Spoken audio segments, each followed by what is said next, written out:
So what led you to actually signing with Dr. Dre and Aftermath? Well, like I said, like our friendships never stopped.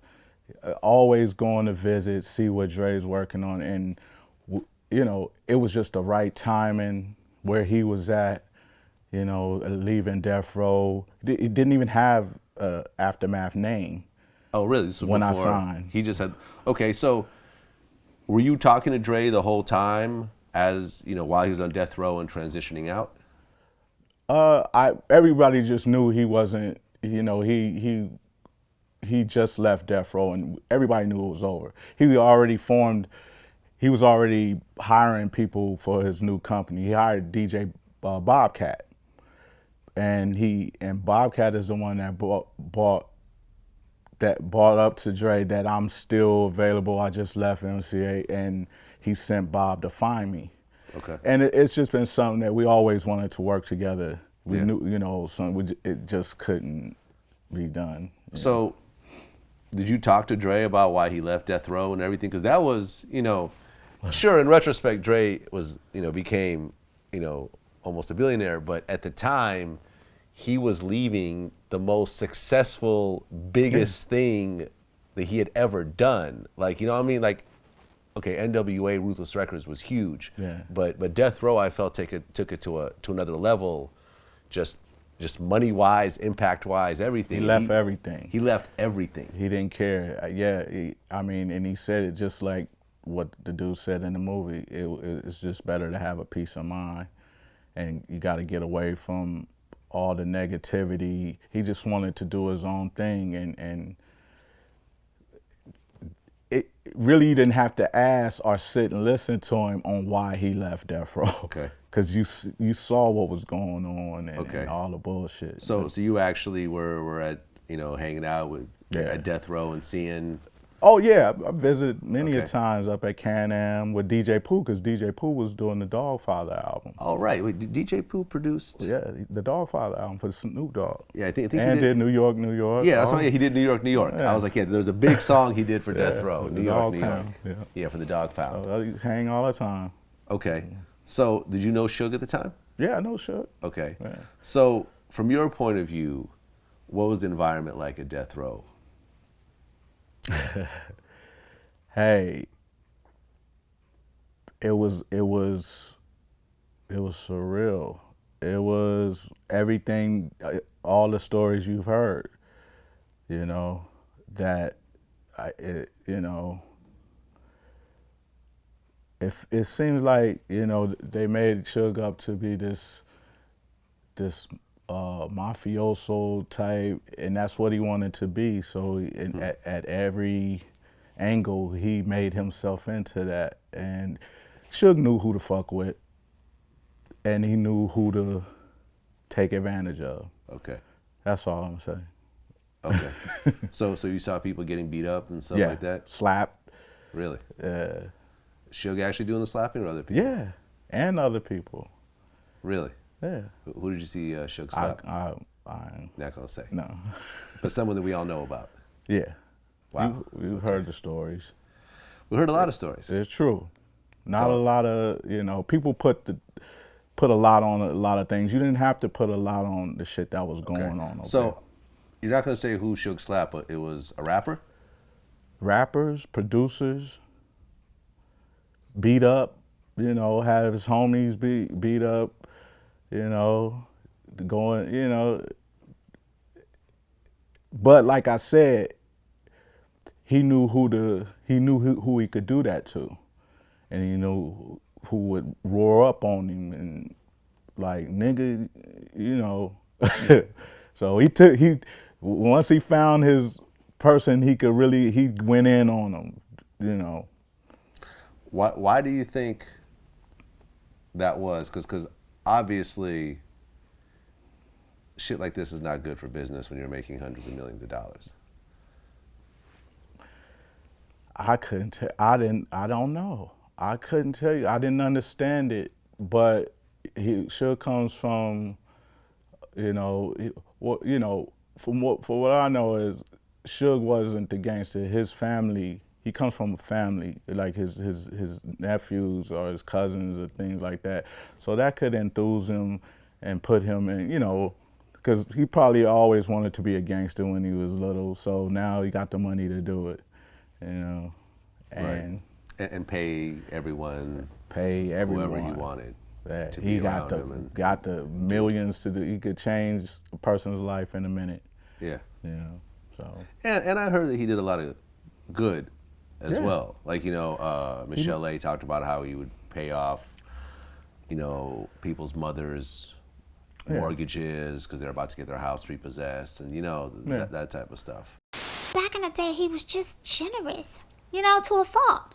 I remember people calling at 3 in the morning saying, yeah, my mom's house in foreclosure, she's gonna lose it by 6 o'clock tomorrow, can you help? He got out his bed, went and took money, saved their parents' home, you know, I mean, really. So was Dre actually in the studio when people were getting slapped up and beat up and stuff like that? Nah, I don't know. He wasn't there when what I saw and what I heard. So Suge tried to separate him from that. He wouldn't do things around Dre a lot, you know. And what was Suge's relationship with Dre when you did see him together? Cool, everything was cool. Suge respected Dre a lot. But Dre was the creative force behind everything. So he wasn't going to do anything to jeopardize that. But, you know, Dre got tired of what he was hearing and what he was seeing. You know, I don't know what Dre saw. Yeah. You know? And, you know, DOC talked about how he would be in the studio and he would just be around all this craziness and he was just by himself. It was pretty bad. And so sometimes the alcohol and all that other stuff, I had to have that in order to walk into that place. It was that stressful? Yeah, it was pretty bad. For me, it was, you know what I mean? Why was it, but Suge is your man. Right. That's your friend. Fuck the business shit. Like that's your friend. Well, you know, we'll use that term as the same way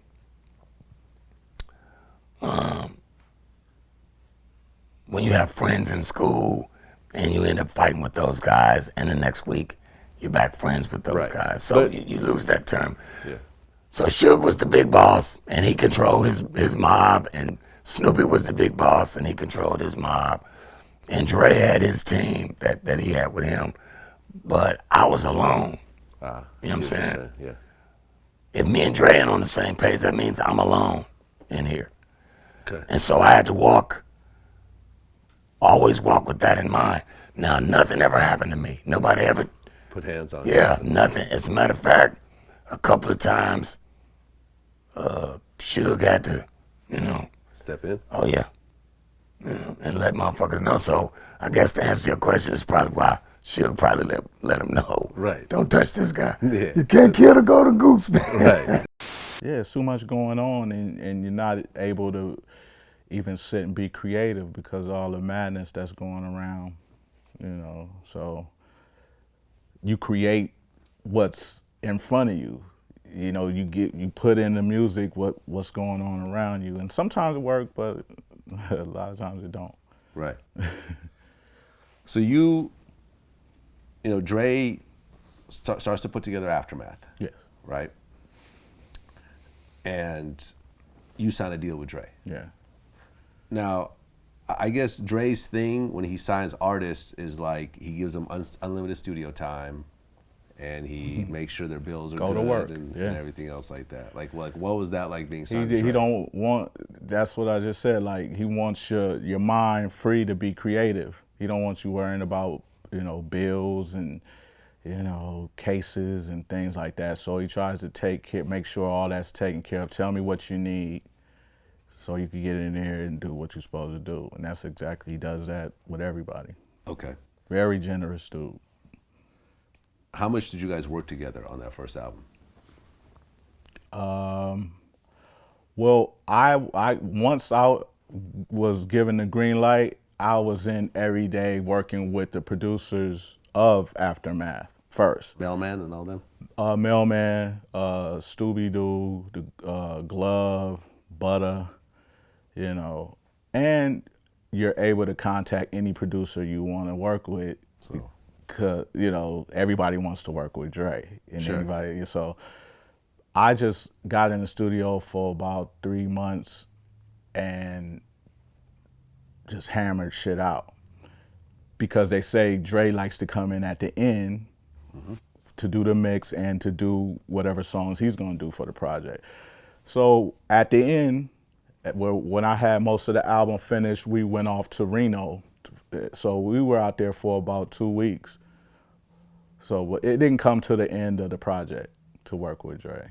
Okay. Personally, and we went way off somewhere where, you know, there's nothing around, and went in for about 2 weeks in Reno. Okay, so you and Dre worked nonstop for Yeah. 2 weeks in Reno. Yeah. And you were the first person signed, the first rapper signed to Aftermath? Nah. He already had like Sharif, had a couple of R&B groups. He had a rapper, I think his name was Noel. I can't remember, but I wasn't the first. Okay, you're one of the first. One of the first, This of was course. way before Eminem and everything else. Oh, yeah. Yeah. Yeah. Okay, so then they finished, you and Dre finished your album, Yeah. and then Aftermath Presents came out?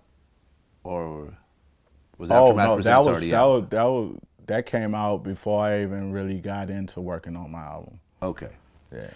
Well, Dre drops Aftermath Presents. Uh-huh.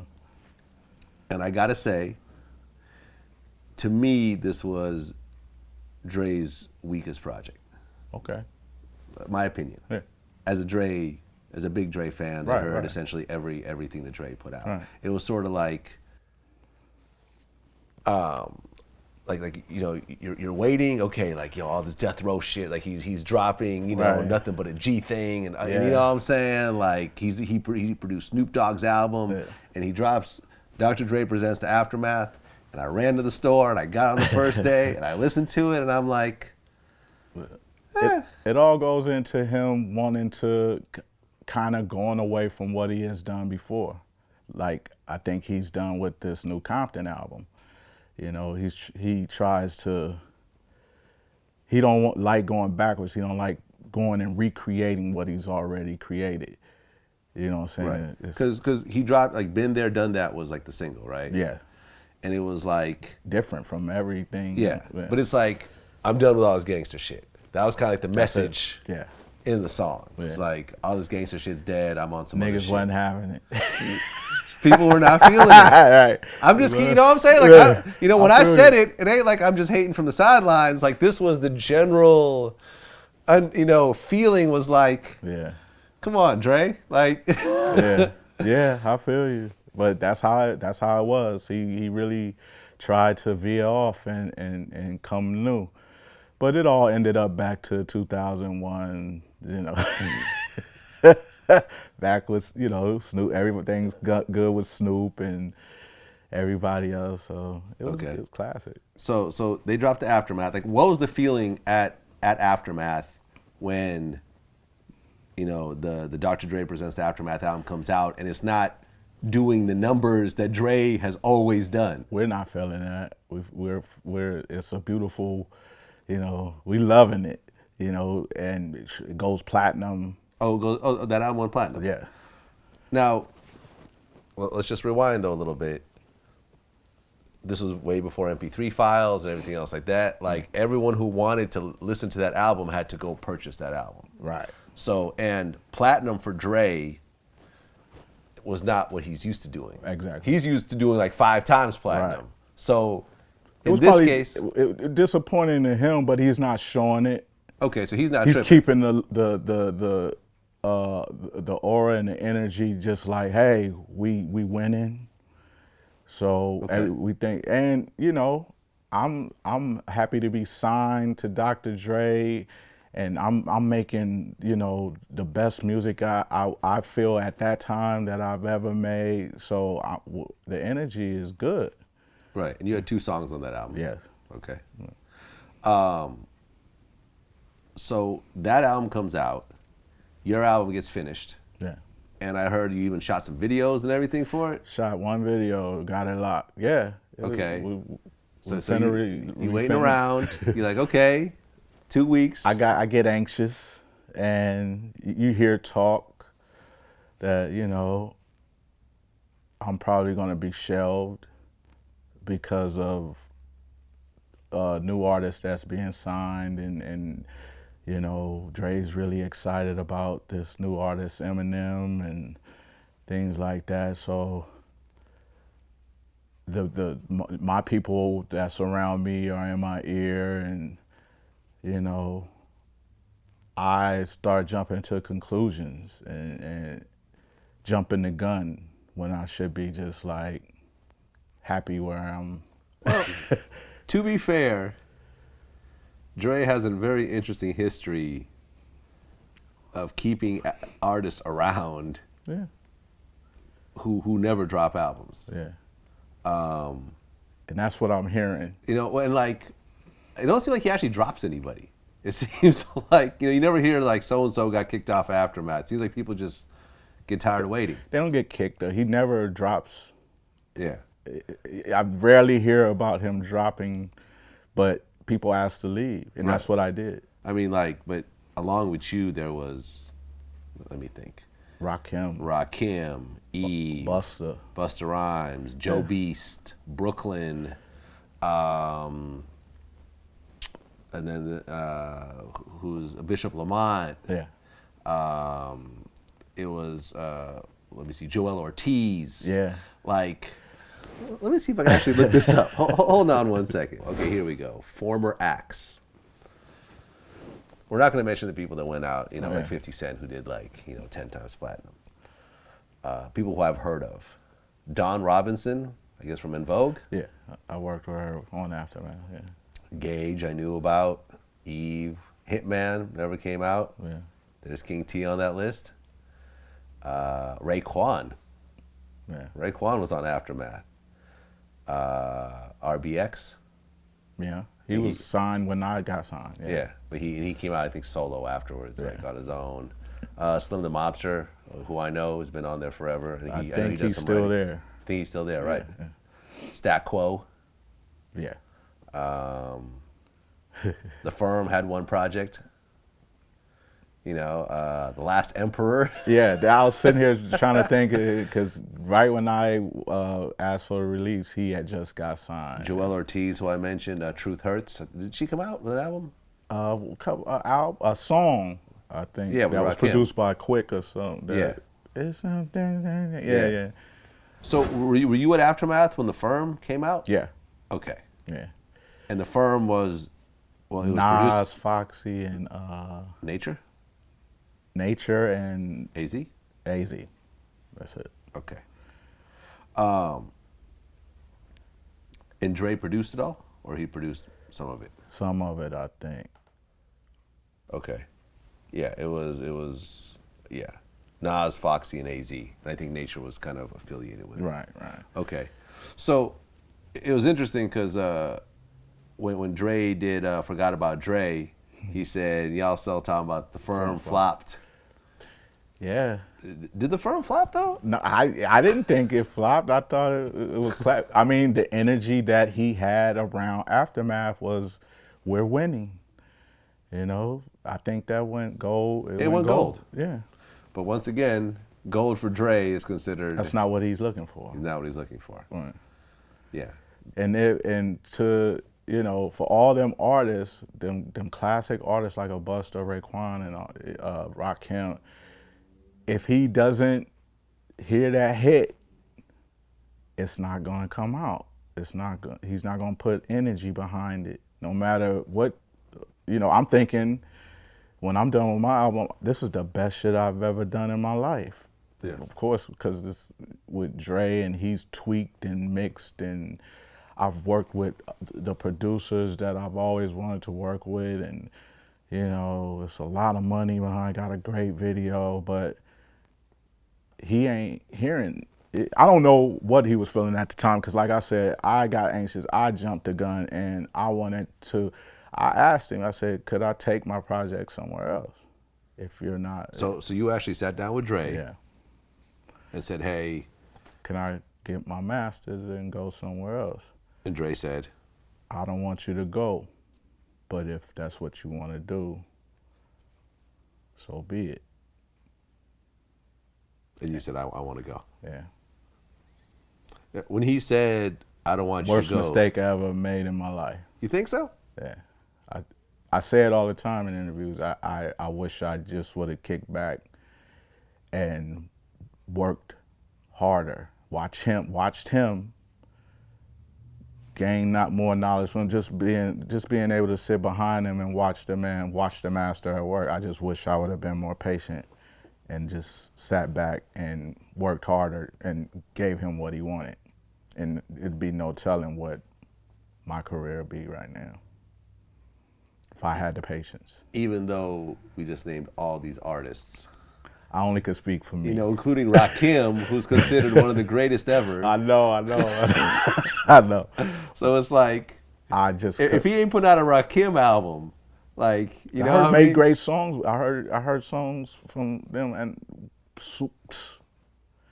great songs, but I don't know. And things could get political too. With I mean, Dre didn't put out his own shit. Dre didn't put out Detox. Right. He shelved himself. Right.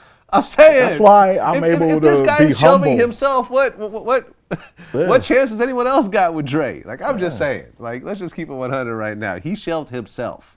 Detox never came out. He even went on, I think, Beats One Radio and said, yeah, it's never coming out. Right.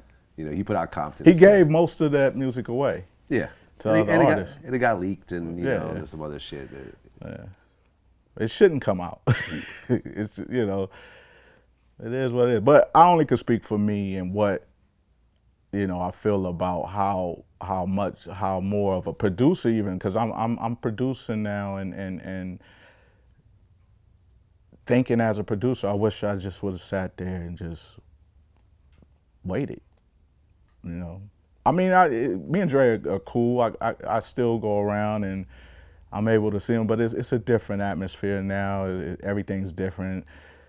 You know, he's a billionaire now, and he's on the chair. He's a chairman at a company, and you know, he's a different man now. Yeah, yeah. Dre did it. Yeah, exactly. Dre did it. The crazy part is that most of his money wasn't even made off of music. It was made off of the headphones. Right. You never know. That's right. I'm a fan of Drake. I'm a fan of the idea of Drake. So, no disrespect against Drake. What do you mean by the idea of Drake? What does that mean? Meaning that if he has a ghostwriter, he's an idea. He's not meaning that it's a perception created that he's not really writing the lyrics, and it's just like here, let's make this in the factory and put it out. I'm just on top of my game right now, Vlad, and I'm just getting blessed. I'm booked 4 or 5 times a week, 60, 75K a show, man. I'm winning right now, man, and I'm just steady trying to increase my hustle.